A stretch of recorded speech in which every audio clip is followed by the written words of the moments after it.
talk about storing a saddle, are you talking about what the saddle sleeps on for the other 23 hours a day? And what is the ideal? Something that won't influence the panels. Like a lot of the time, saddle racks are not great, or saddles are stored on top of each other, and the one at the bottom. Oh, yeah.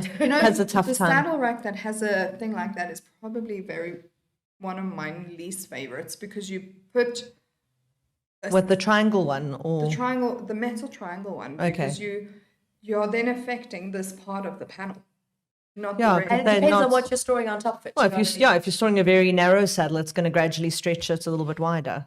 No?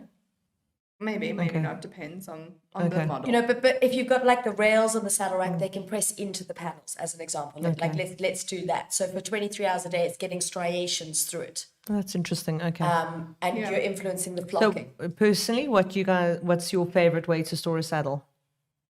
On a round pole, I would say. I don't know. I've not really. So I quite like contrary to you, I actually quite like the flatter ones, because it's a smooth base for the saddle. But the angle has to be correct, because different people make them. So you can buy from a guy who makes it at the correct angle that is wide enough. And there are some lovely wooden ones that are being made. I love the wooden ones. Yeah. Okay. The pole ones I like, but then you find that it does a lot of damage to the front of the And it also depends on how they get chucked on, and if they've got the numnah underneath them and they're soaking up sweat for the remaining hours, and you know how often you wash your numnah and your girths and all of that.